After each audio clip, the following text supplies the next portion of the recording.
ବନ୍ଧୁଗଣ, ଆଜିର ବିଷୟବସ୍ତୁଟି ହେଉଛି ମୃତ୍ୟୁର ଚକ୍ରବ୍ୟୁହ ମଧ୍ୟରୁ ଜୀବନର ଆଶା। ଏୟାର ଇଣ୍ଡିଆ ଦୁର୍ଘଟଣା କାହାଣୀ। ସତରେ ବିଷୟଟି ଛାତି ଦୋହଲେଇ ଦେଲା ଭଳି ଘଟଣାଟି ଏଇ କିଛି ଦିନ ତଳେ ଘଟିଯାଇଛି। ଆସନ୍ତୁ ଆମେ ସମସ୍ତେ ମିଶି ସେହି ପ୍ରିୟ ପରମ କରାତୁଳ ଶ୍ରୀଚରଣରେ ଭକ୍ତିପୂତ ପ୍ରଣାମ କରି ଆରମ୍ଭ କରିବା ଏହି ବିସ୍ମୟ ଦୁଃଖଦ ଛାତି ଫାଟିଗଲା ଭଳି ଦାରୁଣ ଦୁଃଖ ଭରା ବିଷୟବସ୍ତୁଟି। ପରମ ପ୍ରେମମୟ ପରମ ଦୟାଲ ଶ୍ରୀ ଶ୍ରୀ ଠାକୁର ଅନୁକୂଳ ଚନ୍ଦ୍ରଙ୍କ ଶ୍ରୀଚରଣରେ ମୋର ଶତ ସହସ୍ର କୋଟି ପ୍ରଣାମ। ପରମ ଆରାଧ୍ୟା ଜଗଜ୍ଜନନୀ ଶ୍ରୀ ଶ୍ରୀ ବଡ଼ମାଙ୍କ ଶ୍ରୀଚରଣରେ ମୋର ଶତ ସହସ୍ର କୋଟି ପ୍ରଣାମ। ପରମ ପୂଜ୍ୟପାଦ ଶ୍ରୀ ଶ୍ରୀ ବଡ଼ଦାଙ୍କ ଶ୍ରୀଚରଣରେ ମୋର ଶତ ସହସ୍ର କୋଟି ପ୍ରଣାମ। ପୂଜ୍ୟପାଦ ଆଚାର୍ଯ୍ୟ ଦେବଙ୍କ ଶ୍ରୀଚରଣରେ ମୋର ଶତ ସହସ୍ର କୋଟି ପ୍ରଣାମ। ଓ ମୋର ଏହି ଭିଡ଼ିଓ ଦେଖୁଥିବା ସମସ୍ତ ଇଷ୍ଟପ୍ରାଣ ଗୁରୁଭ୍ରାତା ଓ ମା ମାନଙ୍କୁ ମୋର ଅନ୍ତରରୁ ଶ୍ରଦ୍ଧା ପ୍ରୀତି ଆନନ୍ଦିତ ଜୟଗୁରୁ ଭଲ ପାଇବା ଓ ପ୍ରଣାମ ନିବେଦନ କରେ। ବନ୍ଧୁଗଣ, ସବୁଦିନ ପରି ଆଜି ବି ଏହି ଜୟଗୁରୁ ପ୍ରାର୍ଥନା ଚ୍ୟାନେଲରେ ଆପଣମାନଙ୍କୁ ସମସ୍ତଙ୍କୁ ସ୍ୱାଗତ। ତେବେ ବିଷୟଟି ଆରମ୍ଭ କରିବା ପୂର୍ବରୁ ସମସ୍ତଙ୍କୁ ମୋର ଅନୁରୋଧ, ଏହି ଭାବଭକ୍ତି ଭରା ଚ୍ୟାନେଲକୁ ସବସ୍କ୍ରାଇବ କରନ୍ତୁ ଓ ପାଖରେ ଥିବା ବେଲ୍ ନୋଟିଫିକେସନକୁ ମଧ୍ୟ ପ୍ରେସ୍ କରନ୍ତୁ। ସବୁଦିନ ଏହିଭଳି ସୁନ୍ଦର ବିଷୟବସ୍ତୁ ଆପଣମାନଙ୍କ ପାଖରେ ସର୍ବପ୍ରଥମେ ପହଞ୍ଚି ପାରିବ। ତାରିଖ 12 ଜୁନ 2025, ସମୟ 13:38। ଟେକ୍ ଓଭର କରେ ଏୟାର ଇଣ୍ଡିଆ ଫ୍ଲାଇଟ୍, ଯାହାର ରୁଟ୍ ଥିଲା ଅହମ୍ମଦାବାଦରୁ ସିଧା ଲଣ୍ଡନ ପହଞ୍ଚିବ। ସେଥିରେ ଥିଲେ 230 ଜଣ ଯାତ୍ରୀ ଓ ଷ୍ଟାଫ୍ 12 ଜଣ, ମିଶି ମୋଟ 242 ଜଣକୁ ନେଇ ଗତିଶୀଳ। କିନ୍ତୁ ଇଏ କ'ଣ ହେଲା କେଜାଣି, କେହି କିଛି ବୁଝିବା ଆଗରୁ ଲିଭିଗଲା ସମସ୍ତିଙ୍କର ଜୀବନର ଦୀପ। ନିମିଷକେ ସବୁକିଛି ଆର୍ତ୍ତ ଚିତ୍କାରରେ ବଦଳିଗଲା। ଘଟିଗଲା ଏକ ଭୟଙ୍କର ଦୁର୍ଘଟଣା।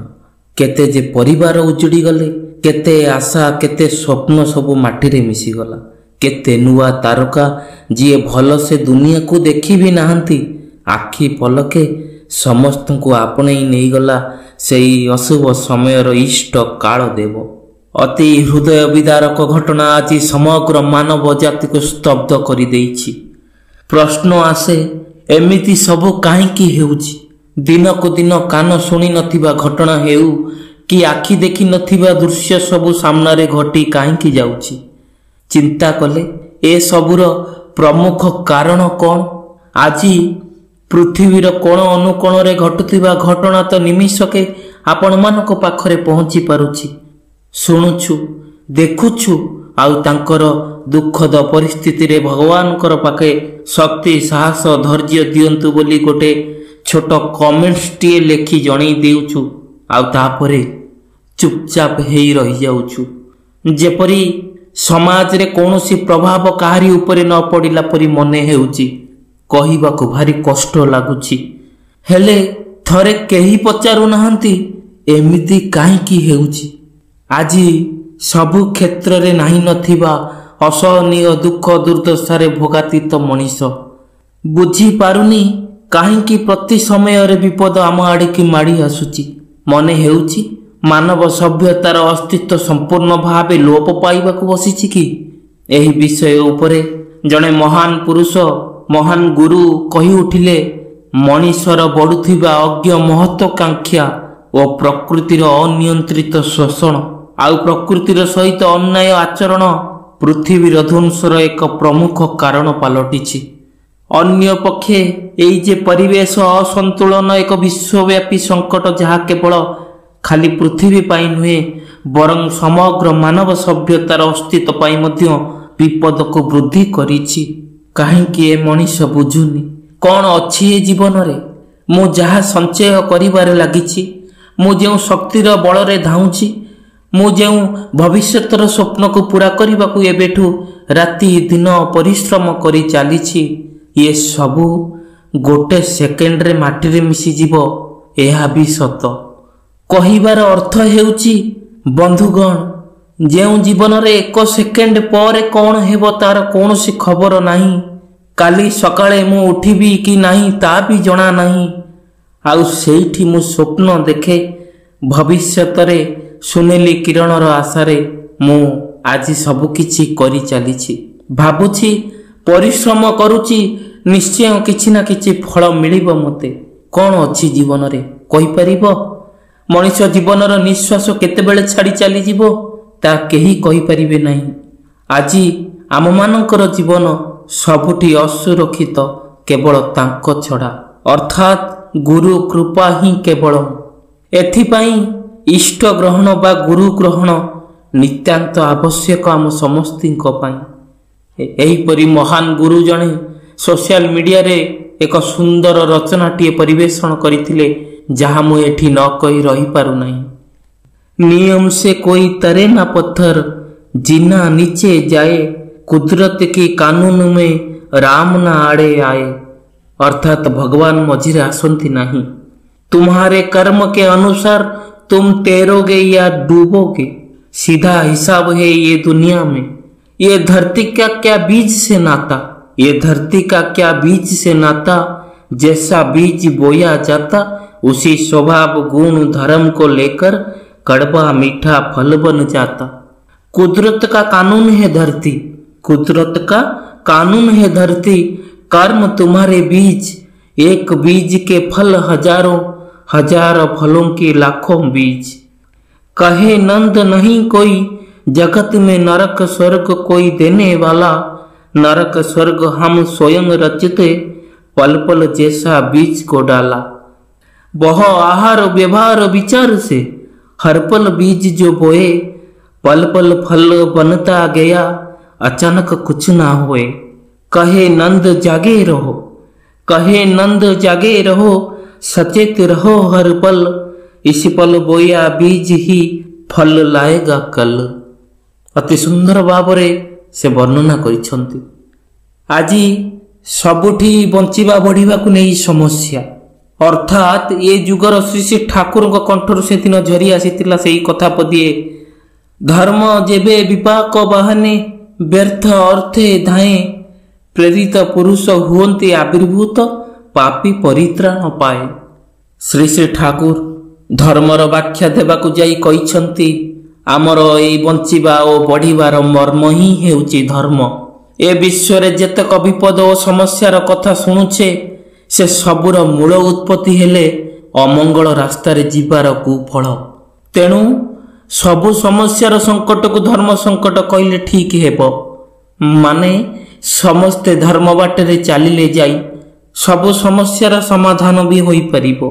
किंतु मनुष्य जेतेबेले तांकु छाड़ी निजर विचारधारा रे काम करिबाकु लागे, सेतेबेले अनेक समस्या आसी ता आगरे ठिया हुए। जेउ भली प्रति मुहूर्त एक्सीडेंट सबू हेउछि, आउ धैर्य नहीं, एमिति विभत्स भाव रे जीवनर दीप लिभि जाउछि। ए सबु को देखि सुनी सहिबाकु एपटे केतेक रोग जंत्रणा रे पड़ी जीवन छटपट हेउछि, तो सेपटे भली की भली एक्सीडेंट होई जीवन चली जाउछि। आउ किछि जीवनर प्रतिटी दिगरे विफलता पाई निजकु निजे आत्महत्या करि चलीछंती। वर्तमानर मानव समाजर अवस्था ठीक यही प्रकारर। सेइथिपाई हे बंधुगण, एमिति ही मृत्युर चक्रव्यूहरु बाहरी नुआ करी जीवन को गढ़ी तोलिबा पाई एकमात्र साधन हेउछंती से इष्ट गुरु पुरुषोत्तमंकर पदप्रांत, एकमात्र आश्रय स्थल आम समस्तिंकर। श्री श्री ठाकुर आमको जो सहज सरल पथ दीक्षा माध्यम प्रदान करिसंती, ताहा मुक्तिर एकमात्र पथ। ताहा हेउची से मृत्युर चक्रव्यूहरु बाहरी नुआ करी जीवन बंचिबार आशा। आजी एई दुर्घटनारू आमे हुए तो सेई अमीय अमर जीवन को फेराई आनी पारिबा नाही सत, किंतु सेमाने आंभमान को अनेक शिक्षा देई गले आमे शिखिबार कथा। आजी कर्म जीवन टिके समय बाहर करी थरे गभीर भावे चिंता करी सुनंतु श्री ठाकुर कौन कहिसंती। अनेक दिन पूर्व यही भली प्रकृतिर विभत्स रूप को देखि पारिथिले श्री ठाकुर, आउ सतर्क कराई देई कहिथिले, मु देखि पारुछि रक्त रक्त खाली रक्तर नई छुटुछि, ଯୁଆଡ଼େ ଚାହିଁଲେ ଖାଲି ପଚା ସଢ଼ା ଶବ ଭାସୁଛି। ମଣିଷର ଆକୁଳ କ୍ରନ୍ଦନର ଆର୍ତ୍ତ ଚିତ୍କାରରେ କାନ ଫାଟି ପଡ଼ୁଛି। ଏସବୁ ମୋ ବୁକୁ ଫଟାଇ ଦେଉଛି। ଏ କଳି ଯୁଗରେ କେବଳ ନାମ ହିଁ ତୁମକୁ ରକ୍ଷା କରିପାରିବ। ସମଗ୍ର ଜଗତର ଉଦ୍ଧାରକର୍ତ୍ତା ଏଇ ସତ ନାମ। ଏଥିରୁ ମନେ ହୁଏତ ଶ୍ରୀ ଠାକୁର ସେତେବେଳେ ଏଇଭଳି ପ୍ରକୃତିର ତାଣ୍ଡବ, ମହାପ୍ରଳୟ, ଦେଶ ଦେଶ ମଧ୍ୟରେ ଯୁଦ୍ଧ, ଭୟାନକ ଅଚାନକ ଆକ୍ସିଡେଣ୍ଟ ସବୁଗୁଡ଼ିକ ସ୍ୱଚକ୍ଷୁରେ ଦେଖିପାରିଥିଲେ। ଦେଖିଥିଲେ ମଣିଷ ମରିବା, ରକ୍ତ ନଦୀର ଧାର ସେଦିନ। ମହାପ୍ରଳୟର ପଚାସଢ଼ା ଶବ କିପରି ଭାସି ଚାଲି ଯାଉଛି। କି ଭୟଙ୍କର ଆର୍ତ୍ତନାଦରେ ସାରା ଜଗତଟା କମ୍ପମାନ ହେଇ ଚାଲିଛି। ବେଳହୁଁ ସାବଧାନ କରି ଦେଇଥିଲେ, ଅହରହ ନାମ କର, ନାମମୟ ହୋଇ ନାମୀ ପୁରୁଷଙ୍କୁ ଜାବୁଡ଼ି ଧର, ତାଙ୍କରି ଭଜନ କୀର୍ତ୍ତନରେ ନିଜକୁ ଲମ୍ପ ପ୍ରଦାନ କର। କିନ୍ତୁ ଆମେ କି ଶୁଣିଲୁ ନା ଏବେ ବି ଶୁଣୁଛୁ ସେଇ ଆକୁଳ ନିବେଦନ ପରମ ପିତାଙ୍କର। ଗୁରୁଙ୍କର ଡାକକୁ ବେଖାତିର କରିବାରେ ଆଜି ପ୍ରକୃତିର ମାନବ ସଦା ଚେଷ୍ଟିତ। ଅନେକ ପ୍ରଶ୍ନରେ ସେମାନଙ୍କୁ ମୁହଁକୁ ବନ୍ଦ କରିଦେବାକୁ ବସିଛି। ଅଜ୍ଞାନ ମାନବର ନିର୍ବୋଧତା ସତ୍ତ୍ୱେ ପରମ ପୁରୁଷ ପ୍ରଭୁଙ୍କ ଆଶିଷ ସଦା ରହିଛି। ଦୁଇ ବାହୁ ତୋଳି ଡାକୁଛନ୍ତି ସେ, ଆସ ଆସ ଯେତେ ଆର୍ତ୍ତ ଜନତା ମୋର ଚରଣାଶ୍ରିତ ହୁଅ। ଆଜି ବି ତାଙ୍କରି ଆଶିଷ ଆମ ମଥାରେ ଝରି ପଡ଼େ। ଶ୍ରୀ ଠାକୁର କହିଛନ୍ତି, ଯେତେ ବିପର୍ଯ୍ୟୟ ଆସୁନା କାହିଁକି, ସୁନିଷ୍ଠ ସୁକେନ୍ଦ୍ରିକ ସୁତପା ଓ ତତ୍ପରତାର ସହ ବିପର୍ଯ୍ୟୟକୁ ଅତିକ୍ରମ ଓ ଉଲ୍ଲଙ୍ଘନ କରି ଚାଲ। ଈଶ୍ୱର ସ୍ମିତ ନନ୍ଦନରେ ତୁମକୁ ସ୍ୱସ୍ତି ପ୍ରଦାନ କରିବେ ହିଁ କରିବେ। ତେଣୁ ଆସନ୍ତୁ ସର୍ବେ, ଆଜି ଆମର ପ୍ରଧାନ କାମ ହେଲା ଆମେ ପ୍ରବୃତ୍ତି ପଛରେ ନ ଗୋଡ଼େଇ ପରମ ପୁରୁଷଙ୍କ ସହ ଯୁକ୍ତ ହୋଇ ତାଙ୍କରି ଦିଆ ସତନାମ ଜପ ମାଧ୍ୟମରେ ପଞ୍ଚନୀତି ପାଳନ କରି ତାଙ୍କରି ବିଧି ବିଧାନକୁ ମାନି ଆମ ଜୀବନକୁ ଏକ ମଙ୍ଗଳ ବାଟରେ ନେଇ ସମସ୍ତ ବିପଦ ଆପଦକୁ ପ୍ରତିରୋଧ କରିବାର ଶକ୍ତି ପ୍ରାପ୍ତ କରିବା। ଏଇ ମନେ ପଡ଼ିଯାଏ, ଥରେ ସତସଙ୍ଗରେ ଅତି ଆଦରର ଜଣେ ଗୁରୁ ଭାଇ କହୁଥିଲେ, ଯାହା ଆଜି ମୁଁ ନ କହି ରହିପାରୁନି। ଦିନକର ଘଟଣା।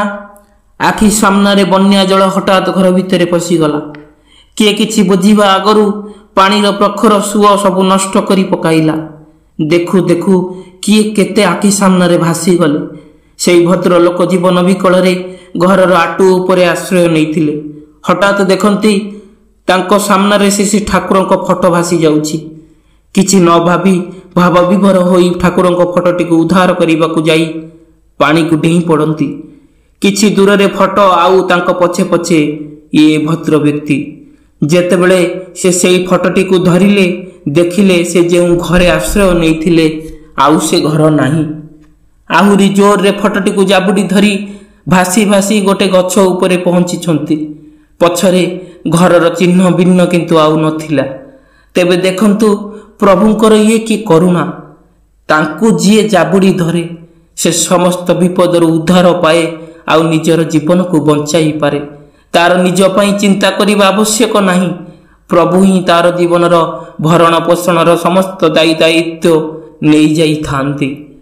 ଆଜି ଅନେକ ବନ୍ଧୁ ଅନେକ ପ୍ରକାରର ପ୍ରଶ୍ନର କଥା କହି ମାନି ନ ପାରନ୍ତି। ସତ ହେଲା, ପ୍ରତ୍ୟେକ ଜୀବନରେ ଗୁରୁ ଗ୍ରହଣ ନ କଲେ, ଦୀକ୍ଷା ଗ୍ରହଣ ନ କଲେ ମଣିଷର ଦକ୍ଷତା ଆସେନି ଓ ଅସତ ନିରୋଧୀ ଶକ୍ତି ବା ବିପଦ ପ୍ରତିରୋଧର ଶକ୍ତି ତା ମଧ୍ୟରେ ଆସେନି। ପ୍ରେମର ଠାକୁର କହିଲେ, ଯାହା ଇଚ୍ଛା ତାହା କରିବ ତୁମେ, ତା କିନ୍ତୁରେ ଚଳିବନି। ଭଲ ଛଡ଼ା ମନ୍ଦ କଲେ ପରିସ୍ଥିତି ଛାଡ଼ିବନି। ଶ୍ରୀ ଠାକୁର କହିଛନ୍ତି, ବ୍ୟକ୍ତି ଓ ପରିବାର ସୁଧୁରିଲେ ସମାଜ ତଦନୁରୂପୀ ସୁଧୁରିଥାଏ।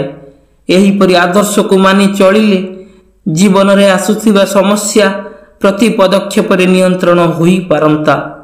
ଆଜି ଅନେକ ପ୍ରକାରର କଥା କୁହାଯାଇପାରେ, କିନ୍ତୁ ଜୀବନ ବଞ୍ଚାଇବା, ଜୀବନକୁ ସଠିକ ମାର୍ଗରେ ନେଇ ଚାଲିବା କିପରି ଓ କେଉଁ ଧାରାରେ ସମ୍ଭବ ହେବ, କିପରି ଏ ଯୁବ ସମାଜ ଆଧ୍ୟାତ୍ମିକ ଦିଗକୁ ମନ ବଳାଇବ, ଗୁରୁ କେନ୍ଦ୍ରିକ ହୋଇ ଚାଲିବ, ସେ ପ୍ରତି କାହାର ଦୃଷ୍ଟି ନାହିଁ। ସେଥିପାଇଁ ଆଜି ବି ଶ୍ରୀ ଶ୍ରୀ ଠାକୁର ଚିନ୍ତିତ। ଶ୍ରୀ ଶ୍ରୀ ଠାକୁରଙ୍କ କଥା ଯଦି ସମଗ୍ର ଭାରତବର୍ଷ ଶୁଣିପାରୁଥାଏ ବା ଶୁଣିବାକୁ ପାଏ, ତାହେଲେ ଏହି ପବିତ୍ର ସତନାମ ପ୍ରତ୍ୟେକ ମଣିଷକୁ ମନନ କରିବାକୁ ହିଁ ହେବ, ଗ୍ରହଣ କରିବାକୁ ହିଁ ହେବ। ତା ବିନା ଆମର ବଞ୍ଚିବାର କୌଣସି ପଥ ହିଁ ନାହିଁ। ଏ ଯେଉଁ ଶୋକ ସନ୍ତପ୍ତ ପରିବାର ଆଜି ଅସହନୀୟ ପୀଡ଼ାରେ ଜର୍ଜରିତ, ତାହା କ'ଣ ଆମ କାହାରି ଆଖିକୁ ଦେଖାଯାଉ ନାହିଁ? ତା କାହାରି କର୍ଣ୍ଣଗୋଚର ହେଉନାହିଁ? ସେମାନେ ଆର୍ତ୍ତ ଚିତ୍କାର କରି ଡାକୁଛନ୍ତି ତାଙ୍କର ସେହି ପ୍ରିୟ ପରିଜନମାନଙ୍କୁ। ଆଜି ବି ହେ ତୁମେମାନେ କେଉଁଠି ଅଛ? ଫେରିଆସ, ଫେରିଆସ ଆମ କୋଳକୁ, ପୁଣି ଥରେ ଗଢ଼ି ତୋଳିବା ଆମର ସୁନ୍ଦର ସଂସାରକୁ। ଜୀବନରେ ଟିକିଏ ଖୁସି ସାଉଁଟୁ ସାଉଁଟୁ ହଜିଗଲା ତାଙ୍କର ନିଜର ଅସ୍ତିତ୍ୱ। ଏଇ ତ କିଛି ନୁହେଁ, ଆଉ ମାତ୍ର କିଛିଟା ଦିନ ପରେ ସମସ୍ତେ ତ ଭୁଲିଯିବେ ଏବଂ ପୂର୍ବ ଭଳି ନିଜ ନିଜ ପ୍ରବୃତ୍ତିମୁଖୀ ଚଳନରେ ବ୍ୟସ୍ତ ହୋଇ ଚାଲିବେ। ଏହା ଖାଲି ଇତିହାସ ପୃଷ୍ଠାରେ ରହିଗଲା ବନ୍ଧୁଗଣ। ପରମେଶ୍ୱର ସେହି ଅମର ଆତ୍ମାକୁ ନିଜ ଶ୍ରୀଚରଣରେ ସ୍ଥାନ ତ ନିଶ୍ଚୟ ଦେବେ ଓ ତାଙ୍କ ପରିବାର ବର୍ଗକୁ ଶକ୍ତି, ସାହସ, ଧୈର୍ଯ୍ୟ ବି ଦେବେ। ତେବେ ବନ୍ଧୁଗଣ, ଆମମାନଙ୍କର ଆଜି କର୍ତ୍ତବ୍ୟ ଆସି ପହଞ୍ଚିଛି। ସେହି ପରମ ପିତାଙ୍କର ଆହ୍ୱାନ ସମସ୍ତଙ୍କୁ ମାନି ନେବାକୁ ହେବ। ସମସ୍ତେ ସେହି ସଦ୍ଗୁରୁଙ୍କର ଶରଣାପନ୍ନ ହୋଇ ତାଙ୍କର ସତମନ୍ତ୍ରକୁ ମନନ କରି ଜୀବନର ପ୍ରତିଟି ସୁବିଧା ଅସୁବିଧାରେ ତାଙ୍କୁ ଜାବୁଡ଼ି ଧରି ଚାଲନ୍ତୁ। ଦେଖିବେ, ଜୀବନର କୌଣସି ଅସୁବିଧା ଆପଣଙ୍କୁ ଛୁଇଁ ବି ପାରିବ ନାହିଁ। ଏହା ଅଙ୍ଗେ ନିଭା କଥା। ପରମ ପିତାଙ୍କର ଆଶୀର୍ବାଦ ସଦା ଆମମାନଙ୍କର ମଥା ଉପରେ ଭରି ରହିଛି। ଆମେ ମଥା ଟେକି ତାଙ୍କୁ ଚିହ୍ନି ତାଙ୍କର ଆଶୀଷ ଗ୍ରହଣ କରିବାର ଯୋଗ୍ୟ ପାତ୍ର ହୋଇପାରିଲେ ସେ ଆମକୁ ଜାବୁଡ଼ି ନିଶ୍ଚୟ ଧରିବେ, ଆମକୁ ବିପଦରୁ ନିଶ୍ଚୟ ଉଦ୍ଧାର କରିବେ। ତେବେ ବନ୍ଧୁଗଣ, ଆଜିର ବିଷୟବସ୍ତୁରେ ଏତିକି। ଏହି ଭାବଭକ୍ତି ଭରା ଜୟଗୁରୁ ପ୍ରାର୍ଥନା ଚ୍ୟାନେଲର ସବୁ ସପ୍ତାହର ରବିବାର ଓ ବୁଧବାର ଆମର ନୂଆ ଭକ୍ତି ଭାବପୂର୍ଣ୍ଣ ବିଷୟବସ୍ତୁକୁ ନେଇ ଆସିବୁ। ଦେଖିବାକୁ ଜମାରୁ ବି ଭୁଲିବେନି। ସବୁ ଆପଣଙ୍କ ଆଶୀର୍ବାଦ ପାଇଁ ସମ୍ଭବ ହୋଇପାରୁଛି। ଏହିପରି ଅନନ୍ୟ ଭକ୍ତି ପାଇବା ପାଇଁ ଆମ ଚ୍ୟାନେଲ ଜୟଗୁରୁ ପ୍ରାର୍ଥନାକୁ ସବସ୍କ୍ରାଇବ୍ ନିଶ୍ଚୟ କରନ୍ତୁ ଓ ସାଇଟ୍ରେ ଥିବା ବେଲ୍ ନୋଟିଫିକେସନକୁ ମଧ୍ୟ ପ୍ରେସ୍ କରିବେ। ବେଲ୍ ନୋଟିଫିକେସନକୁ ପ୍ରେସ୍ କରିଲେ ଯାଇ ଆମର ସମସ୍ତ ଭିଡ଼ିଓ ଆପଣମାନଙ୍କ ପାଖରେ ସର୍ବପ୍ରଥମେ ପହଞ୍ଚି ପାରିବ ଓ ଆପଣ ତାର ସୁଯୋଗ ପାଇପାରିବେ ଶୁଣିବାର, ଦେଖିବାର, ପରମ ପିତାଙ୍କର ଆଶୀର୍ବାଦ ପାଇବାର। ତେବେ ଆଜିର ବିଷୟବସ୍ତୁରେ ଏତିକି। ପୁଣି ଆଉ ଗୋଟିଏ ଏଇଭଳି ସୁନ୍ଦର ଶିକ୍ଷଣୀୟ ବିଷୟବସ୍ତୁଟିଏ ନେଇ ଆସିବୁ।